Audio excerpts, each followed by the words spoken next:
নমস্কার বন্ধুরা, শেলিশ ফুড স্টাইলে তোমাদের সবাইকে স্বাগত জানাই। আজকে আমি হাজির হয়েছি মরলা মাছের রেসিপি নিয়ে। খুবই অল্প সময়ে আর কম উপকরণ দিয়ে তোমাদেরকে এই রেসিপিটা বানিয়ে দেখাবো। চলো বন্ধুরা, দেরি না করে রেসিপিটা দেখে নিই। এখানে আমি মরলা মাছ নিয়ে নিয়েছি। মাছগুলো ভালো করে বেছে ধুয়ে কেটে নিয়েছি। মাছের মধ্যে দিয়ে দেব সামান্য নুন, আর দিয়ে দিচ্ছি হলুদ।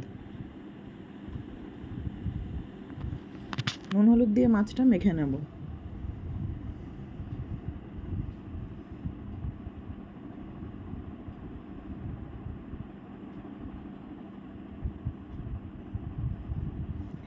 নুন হলুদ মেখে মাছটা কিছুক্ষণের জন্য রেখে দেব। একটা কড়াতে তেল দিয়ে দিচ্ছি। তেলটা ভালো করে গরম করে নেব। তেল গরম হয়ে গেলে দিয়ে দেব নুন হলুদ মাখানো মাছগুলো।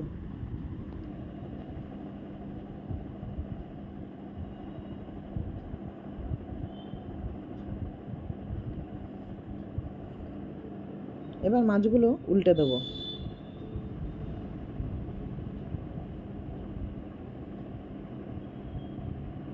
মাছগুলো কিন্তু খুব একটা বেশি লাল করে ভাজা যাবে না, যেহেতু ছোট মাছ। হালকা ভাজলেই, হালকা লালচে হলেই মাছগুলো তুলে নেব, নাহলে মাছগুলো খেতে শক্ত লাগবে। বাকি মাছগুলো আমি ভেজে নিয়েছি। ওই তেলের মধ্যেই দিয়ে দিচ্ছি কালো জিরে, আর দিয়ে দেব একটা বড় সাইজের পেঁয়াজ কুচি। পেঁয়াজটা হালকা নাড়াচাড়া করে নিচ্ছি। পেঁয়াজটা লাল করে ভেজে নেব না, এই সময় দিয়ে দেব আলু আর পেঁয়াজটা একসাথে ভেজে নেব। আমি দুটো ছোট সাইজের আলু এরকম পাতলা করে লম্বা করে কেটে নিয়েছি। আলু আর পেঁয়াজটা লাল করে ভেজে নিচ্ছি।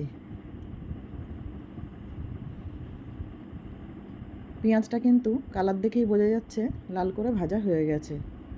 এই সময় দিয়ে দেব একটা টমেটো কুচি,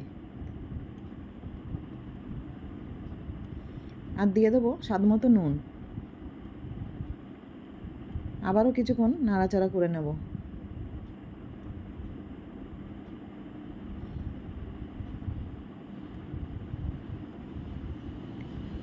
টমেটোটা কিন্তু খুব সুন্দর গলে গেছে। এই সময় দিয়ে দেব লঙ্কা গুঁড়ো, আর দিয়ে দিচ্ছি হলুদ। দিয়ে দেব হাফ চামচ জিরে গুঁড়ো। মশলার সাথে আলুটা ভালো করে কষিয়ে নেব। আর এই রান্নাটা কিন্তু খুব একটা বেশি মশলা লাগে না।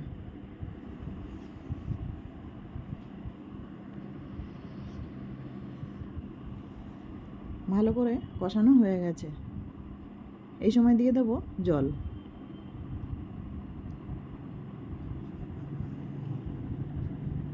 দেড় গ্লাস মতো জল দিয়ে দিয়েছি।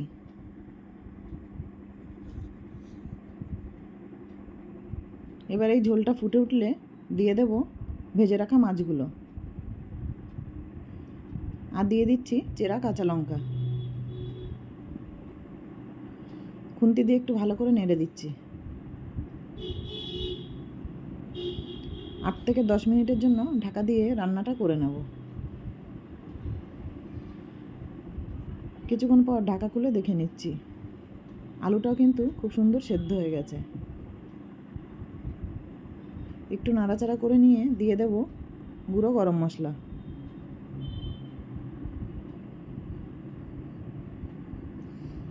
গরম মশলাটা দেওয়ার পরে আরও একটু নেড়ে নিচ্ছি। রান্নাটা কিন্তু পুরোপুরি হয়ে গেছে। মরলা মাছটা এবার গরম ভাতের সাথে পরিবেশন করুন। বন্ধুরা, মরলা মাছের রেসিপিটা কেমন হয়েছে কমেন্ট করে জানাবে, আর ভিডিওটা ভালো লাগলে একটা লাইক দিয়ে দেবে। নমস্কার বন্ধুরা।